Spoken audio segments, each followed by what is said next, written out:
Oui, c'est l'examen du projet de loi pour le plein emploi qui a donc débuté ce lundi à l'Assemblée nationale. L'objectif de ce texte, c'est d'obtenir un taux de chômage à 5% d'ici 2027. Il est à plus de 7% aujourd'hui, on le rappelle. Et il y a une mesure phare, c'est de conditionner le versement du RSA à 15 heures d'activité par semaine. On va regarder précisément ce que dit ce projet de loi. Donc, inscription automatique auprès de France Travail, c'est Pôle emploi, signature d'un contrat d'engagement réciproque jusqu'à 15 à 20 heures hebdomadaires d'activité. Et en cas de non-respect, si on ne fait pas ces activités en parallèle, eh bien, on peut suspendre le versement du RSA. Alors, avant de donner la parole, évidemment, à nos 4 débatteurs, ayons la politesse, tous les deux, de présenter, évidemment, nos 2 invités de ce soir. À commencer peut-être par Madame Nathalie Arthaud, que ceux qui votent au présidentiel, même si, pardon de le rappeler, ils ne sont pas forcément très nombreux pour vous, mais quand même, on vous voit à chaque campagne présidentielle, Nathalie Arthaud. Donc, on a un peu moins besoin de vous présenter, vous, que Monsieur Franck Courtès, qui est ici et qui a écrit un livre qui s'appelle À pied d'œuvre, un livre dont j'ai déjà parlé à la radio, et c'est pour ça que j'ai insisté pour que vous veniez ici ce soir, parce que je savais que ça racontait l'histoire d'un écrivain qui expliquait qu'on ne gagnait pas sa vie, et ça, tout le monde ne le sait pas quand on est écrivain, même quand on est publié chez Gallimard. Ce n'est pas votre premier livre. Non, c'est le 6e. C'est le 6e livre. Et à la fin de ce livre, là, j'ai été surpris. Vous nous expliquez que vous touchez le RSA et que, évidemment, vous avez eu des difficultés à propos de ça. Mais on va y revenir. D'abord, peut-être, Madame Arthaud, un mot sur ce projet de loi et sur ce qui va se passer à propos du RSA, du revenu de solidarité active. Évidemment, tout me révolte dans cette histoire. Voilà, cette idée que les femmes et les hommes qui sont allocataires du RSA seraient des fainéants, des profiteurs, des parasites, finalement. Et puis cette idée du travail gratuit, et puis cette idée qu'on pourrait leur couper, leur suspendre, leur couper le RSA. Bon, il n'y a pas assez de femmes et d'hommes qui dorment dans la rue. Il n'y a pas assez de familles qui ne peuvent pas se nourrir leurs mômes. Enfin bon. Mais est-ce qu'il n'y a pas urgence à réformer ce système? Un chiffre, 6 allocataires sur 10 le perçoivent depuis plus de 2 ans. Ce qui veut dire que la mission de réinsertion, qui est la base, l'objectif du RSA, elle n'est pas accomplie, on n'arrive pas à l'atteindre. Donc il y a faut le réformer, urgence à lutter contre la misère. Et par ailleurs, moi, ce qui me choque aussi, c'est que... finalement, est-ce que l'État, lui, remplit ses obligations? Il explique qu'il doit accompagner les chômeurs, les personnes au RSA. Il le fait? Non, il ne le fait pas. Il laisse les gens dans la galère. Et c'est comme ça, pour tout, quand on appartient aux classes populaires, qu'on travaille, qu'on soit au RSA ou qu'on soit au chômage. Oui. Donc voilà, c'est un classique. Morin, je le vois bout et veut là, intervenir. Finalement, c'est le monde à l'envers. Oui, Morin. Nathalie Arthaud, moi je pense qu'on ne lutte pas contre la misère avec des mesures d'assistanat. La réalité, c'est que le RSA, aujourd'hui, souffre d'un certain nombre de problèmes. Et ces problèmes, il faut les corriger. En premier lieu, vous avez à peu près 1 milliard de fraudes chaque année sur le RSA. C'est pas moi qui le dis, c'est la Caisse nationale des allocations familiales. Vous avez aujourd'hui 2 millions de foyers en France qui touchent le RSA, et le chiffre a été énoncé tout à l'heure. 6 sur 10. Voilà, vous avez depuis plus de 2 ans. 6 personnes sur 10 qui continuent de le toucher 2 ans après. Ça veut quand même dire que le RSA remplit pas sa fonction de retour à l'emploi. Dans RSA, il y a revenu de solidarité active. Vous êtes d'accord, Louis, pour faire travailler Je suis d'accord qui touchent pour le faire RSA, changer le système et effectivement permettre aux gens qui touchent le RSA, c'est-à-dire qui sont exclus de la société, leur donner l'opportunité d'y re-rentrer. Et c'est la réalité. Aujourd'hui, lorsque vous êtes en situation d'exclusion et que vous n'avez aucune considération... À coup de fouet. Non, c'est pas un coup de fouet. Si, c'est ça, c'est à coup de fouet. On vous demande de donner une contrepartie non, mais moi, qui vous permettra de vous re-sociabiliser. Ce que je constate, c'est que l'esclavage est peut-être terminé en France, mais l'état d'esprit esclavagiste, il est toujours là. C'est ça la réalité. On donne de l'argent sans contrepartie actuellement. C'est ça la réalité avec le RSA. Madame Arthaud, vous êtes la porte-parole d'un parti historique qui s'appelle Lutte ouvrière. Moi qui viens plutôt de ce milieu, ouvrier et paysan, vous savez, il y a une fierté du travail dans le monde ouvrier. Il y a une fierté de pouvoir aller travailler tous les matins. Moi, je suis pour qu'on fasse revenir les gens à l'emploi. Et je suis réservé le RSA uniquement aux gens qui ne sont pas employables. Parce que nous savons très bien qu'il y a une partie des gens dans notre pays qui ne peuvent plus travailler. Ils sont tellement déconnectés qu'ils ne peuvent plus travailler. Donc, on ne peut pas les laisser mourir de faim. Donc, pour cette partie des gens qui ne peuvent plus travailler, oui, il y aurait le RSA. Mais après, les aider à revenir peu à peu dans le travail et retrouver cette fierté d'aller gagner son argent et de nourrir sa famille, moi, je pense que c'est une belle idée de gauche. On vous laisse répondre, Madame Arthaud, mais Louison d'abord. Je pense qu'on a sur le plateau quelqu'un qui est l'exemple de quelqu'un qui travaille, mais qui est parfois dans un métier précarisé par moult choses qu'il ne contrôle pas et qui est totalement obligé d'avoir cette aide-là. On vous dit depuis 2 ans, il y a des gens qui... Il y a 2 ans, on a eu un petit Covid, on a eu quand même beaucoup de choses de secteurs qui ont été ravagés.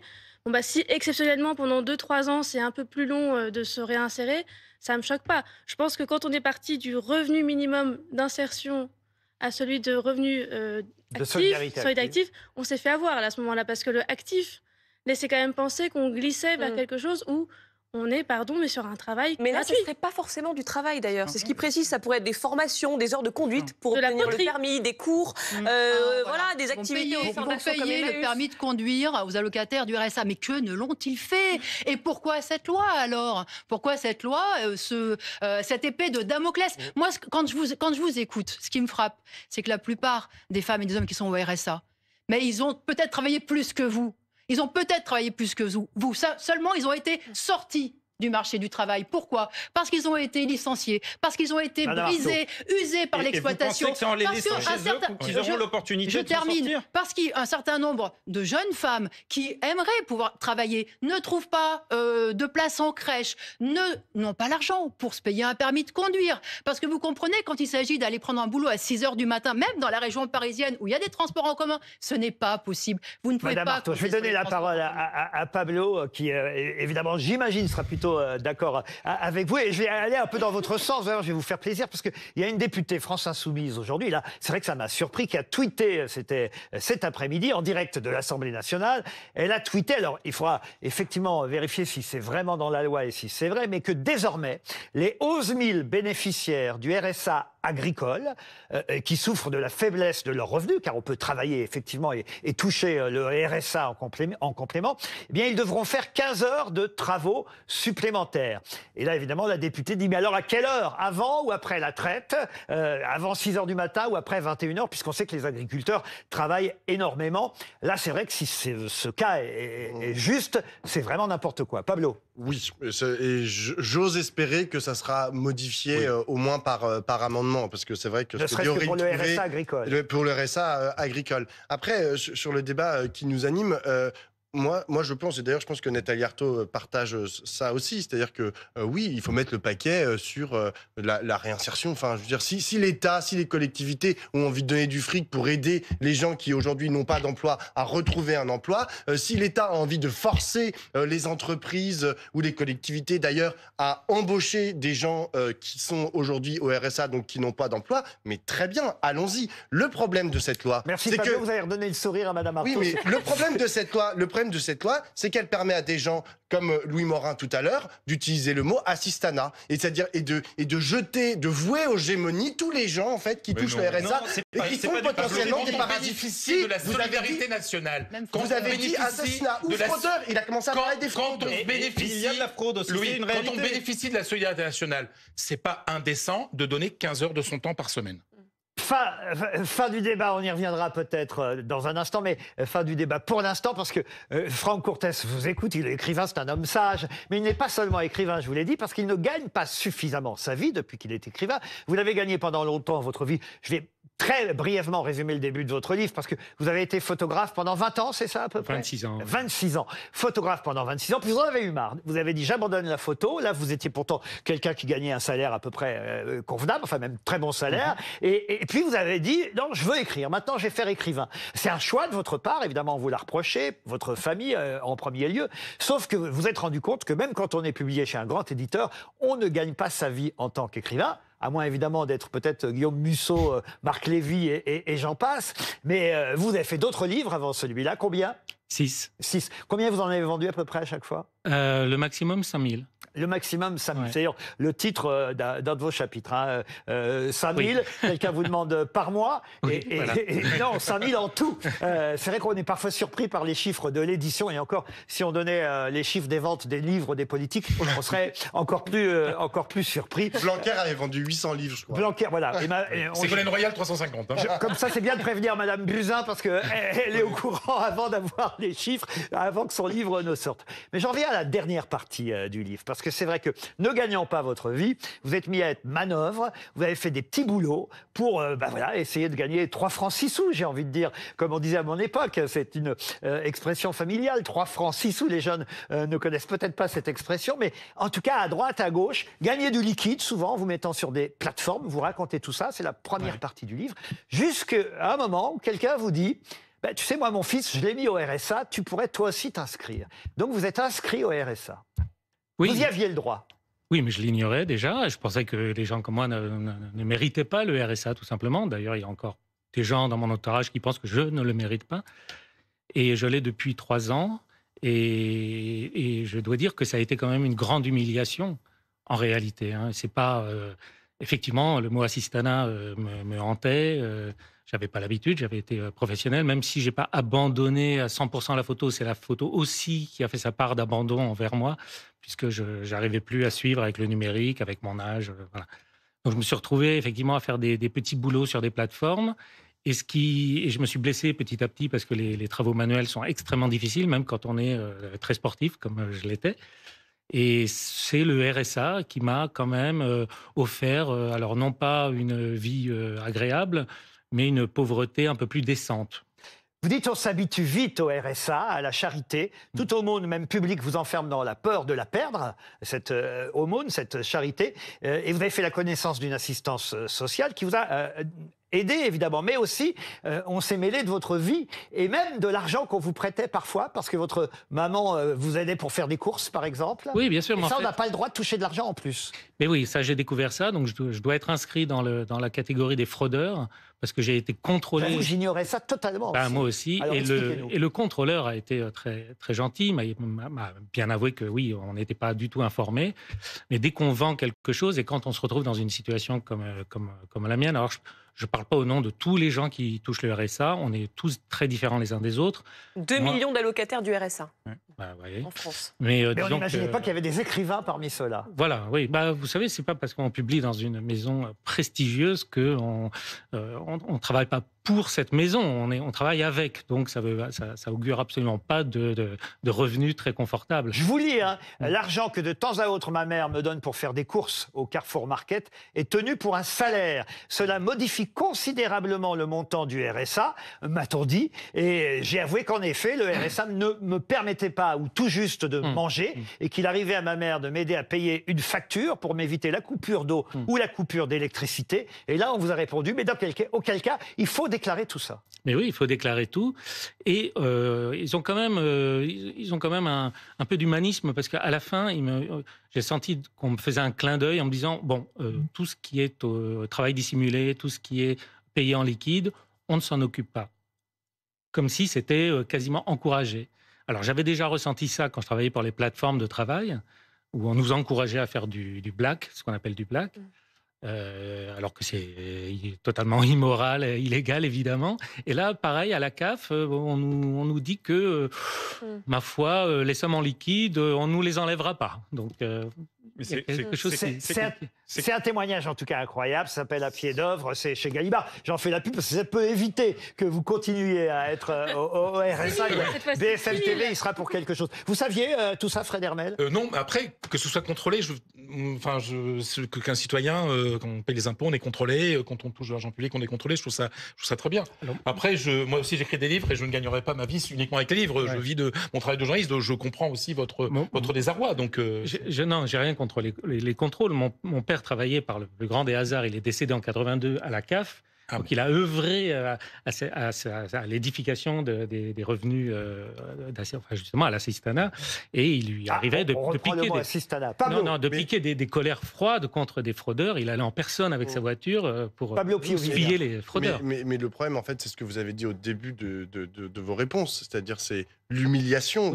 Vous avez parlé d'humiliation, c'est-à-dire qu'il y a une stigmatisation aujourd'hui des gens qui touchent le RSA, et que ça, il faut le comprendre, et que ce que demandent aujourd'hui globalement tous les partis de gauche et toutes les organisations syndicales, de la CGT à la CFDT y compris, c'est qu'on travaille collectivement à sortir de la stigmatisation tous les gens qui touchent le RSA. Et aujourd'hui, qu'est-ce qu'on a? On a une loi qui, encore une fois, augmente en fait les stigmates à Mais l'encontre est-ce de que ces gens qui... sûrement sortir de cette stigmatisation, est-ce que ça passe pas par la réinsertion dans l'emploi, Mais par justement, retrouver une activité, On a un rôle, se remettre dans la vie on a un sociale? rôle utile. Quelqu'un qui va travailler 15 heures dans une ville, peut-être dans une école, faire travailler les gamins à l'école, etc. Mais Il arrête va de se croire que sentir l'utilité, utile. elle passe uniquement par Mais- le travail. Enfin. Ah ben moi je suis désolé, je pense, forcément oui, bah, qu'un heure de moi je travail, pensais, c'est ça. je Louis, pense que la Louis. valeur travail est une valeur de gauche et je la défendrai. Mais elle l'est aussi. Pas tout le monde en même temps. Louis Morin. Oui, c'est pas forcément 15 heures de travail, c'est ce qui a été expliqué tout à l'heure, ça peut être également 15 heures de formation. La réalité, c'est que parmi les bénéficiaires du RSA, alors j'entends tout à fait ce que vous dites, mais je pense que vous êtes plutôt l'exception parmi tous les bénéficiaires du RSA. Les 2 millions de foyers qui touchent le RSA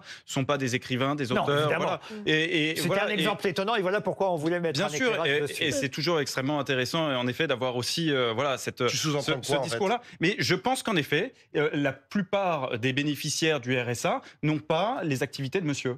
Voilà, c'est tout. Et donc, effectivement, il y a aussi, et c'est une réalité, un isolement Parce qu'ils sont social. caristes et pas écrivains. Non, mais il y a un isolement social d'une partie des bénéficiaires du RSA et que les maintenir dans cet isolement social, ça ne les aide pas à s'en sortir. Nathalie Arthaud pour répondre à Louis Morin. Non, mais moi, je trouve que dans cette histoire, il y a un mépris incroyable, un mépris social, un mépris de classe, et c'est toujours comme ça vis-à-vis des travailleurs, en fait. C'est toujours comme ça. C'est-à-dire que vous voulez leur démontrer que ça serait mieux qu'ils travaillent, mais ils le savent. Ils le savent pertinemment. Simplement, ils sont dans des situations où ils ne peuvent plus, où la société ne leur permet plus. Encore une fois, ils ont été éjectés. Là, beaucoup ont été licenciés. C'est un premier pas, Vous prenez madame. Goodyear, C'est un premier vous prenez... pas de retour mais arrêtez vers de leur l'emploi. faire la morale. Arrêtez C'est pas de la de morale, leur faire la c'est de l'aide. Moi, vous savez, de l'aide. C'est- Alors moi, ce qui me frappe aussi dans cette attaque, et je dirais une attaque contre tous les travailleurs, c'est que c'est toujours la même histoire. Là, on parle de contraintes. On parle d'obligations, on parle de menaces. Et vous savez, ces mots-là, ils sont toujours réservés, au bout du compte, aux classes populaires. Hein. Parce que quand il s'agit là de Total Énergie, des grands groupes agroalimentaires qui nous raquettent en exposant leurs marges, là, il n'y a pas de contraintes. Et qui payent beaucoup d'impôts, et qui payent des milliards d'impôts. Là, ils payent. Non, demandent. il n'y a jamais de contraintes. Il y a jamais. Ils reçoivent des subventions, mais c'est des milliards. Vous savez quand même que c'est les premiers assistés, c'est 200 milliards. C'est sans condition. On leur donne l'argent et puis on les croit sur leur bonne. Voilà. C'est sûr qu'FNH reçoit des Voilà. subventions de Alors, l'État. Fred Hermel. oui, bien sûr, mais bien sûr Oui, qu'ils bah, reçoivent attendez, de l'argent de l'État. mais moi, je- Bien sûr. Frédéric Hermel. Oui, mais franchement, mais, Et eux, ils sont pas contrôlés. Mais et on madame- leur demande pas de compte. mais Madame Arthaud, Et on les laisse, mais c'est on les laisse faux. nous raqueter, Pourquoi on les laisse écraser les salaires, C'est provoquer faux. justement ça, cette c'est misère. alors qu'on soit pas Et- assez et payé en France, provoquer- je suis d'accord et avec vous. provoquer Mais cette c'est autre misère. chose. Ça, c'est un autre domaine. C'est On faux. fera sûrement un Qu'est-ce qui est faux, Louis Morin? Mais bien sûr qu'on demande des comptes quand on donne des aides à des grandes entreprises, Ah bon évidemment. Et bien sûr qu'on a demandé des comptes pour l'octroi des PGE. Et il y a des, voilà, il y a des aides, les aides sont toujours soumises à des contreparties. Toujours aux grandes entreprises. Et c'est le cas effectivement ici. Là, vous avez tout à l'heure cité les termes de menaces, de contraintes. Ce sont vos termes, Nathalie Arthaud, en réalité. Les termes qui sont évoqués dans le projet de loi, c'est accompagnement, c'est contrepartie. On peut aussi percevoir cette mesure comme étant une mesure d'opportunité. L'art de l'euphémisme. Et une approche, les amis, Oui, c'est au ça. cas par cas. Il y a un amendement qui est soutenu par le gouvernement qui prévoit de lâcher du lest. Ils disent en gros, tout va dépendre des cas de figure. Ça peut être 1 heure à 15 heures d'activité. Voilà, c'est pas de la contrainte, Parce que c'est pas certains ne forcément peuvent 15 pas, heures je de dis certains travail. ne peuvent plus Non, travailler. il y a quand même On bien le sait. la suspension et la radiation Voilà. au bout du compte. Louison, Vous qui n'a savez, pas beaucoup parlé. c'est quoi sinon une contrainte? Louison, qu'est-ce que vous en pensez? Je pense que, alors pour rebondir, moi je fais un métier qui est aussi celui de la BD, et il y a quelques mois des études qui ont montré la précarisation massive des auteurs de BD, des gens qui sont dans un seuil de pauvreté, c'est 20% quasiment des auteurs, donc monsieur n'est pas l'exception. Monsieur est une exception comme ça en plateau avec un livre de Gallimard à la blanche, mais en fait il n'est pas tant une exception que ça. Et il y a beaucoup de métiers qui demandent de faire une petite facture par-ci, de prendre un peu de blague par-là, et en fait à la fin on n'atteint pas le seuil qui permet de... Et on justifie, on doit pointer, on doit faire des choses comme ça, on doit... tous les mois, si on n'a pas pointé le 15, mais que le 16, parce que on a été malade ou j'en sais rien, on est radié. Enfin, c'est quand même une vie fliquée. Avec qui... des contrôles à domicile, hein, vous avez vécu ça. Ah, ça, Oui, absolument. Oui, Donc oui, c'est quand même une vie assez violent. pour 600 et quelques euros, si je ne dis pas de bêtises. Ouais, 607 € pour une personne Voilà. sans enfant. Imaginez, Non, je ne sais pas si vous vivez 500, dans une 500, grande ville, mais avec enfant. Vous êtes l'exception. 500. Seulement 40% des bénéficiaires du RSA bénéficient d'un accompagnement. 60% des bénéficiaires ne sont jamais contrôlés. C'est aussi une réalité. Voilà, donc vous êtes une exception. Vous avez en plus pas de chance parce que les contrôles tombent sur vous, alors Oui. que vous avez une activité par ailleurs. Ça lui permet de faire un livre et de le raconter. Non, j'ai pas écrit le livre, j'ai pas fait le RSA pour écrire le Nathalie livre. Arthaud. Non, mais moi, je trouve ça complètement dingue. Voilà, les profits explosent, les grandes fortunes explosent. On sait Ils payent des impôts. que toutes les marges ont conduit à cette augmentation de prix qui plonge dans la misère, mais des femmes et des hommes qui travaillent, des femmes et des hommes qui travaillent, ceux qui, bien sûr, se démènent avec 600 €. Et on en est où? On en est à les culpabiliser, à les accuser de je ne sais quoi. Mais franchement, on marche sur la tête. Moi, ce que je vois, c'est que finalement, c'est une menace...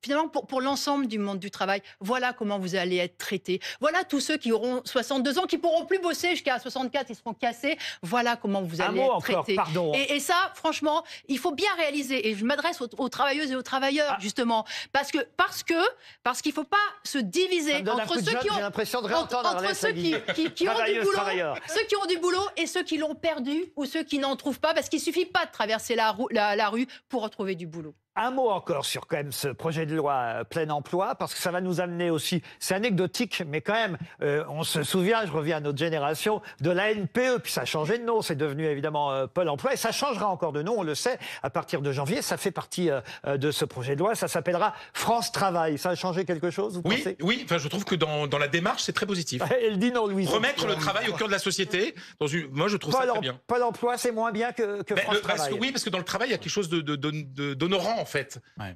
Voilà. Vous voulez que le mot C'est travail... mieux d'avoir un travail que d'avoir un emploi. Ouais, sauf qu'ils payent de moins en moins le travail. Voilà, c'est ça, Mais ça, c'est un exactement. autre débat et je suis tout à fait d'accord avec vous. c'est le même débat. La classe C'est que le moyenne travail française s'appauvrit ne parce paye qu'on n'est plus. pas assez payé. Vous savez pourquoi? Parce que la différence entre le salaire brut et le salaire net est trop grande.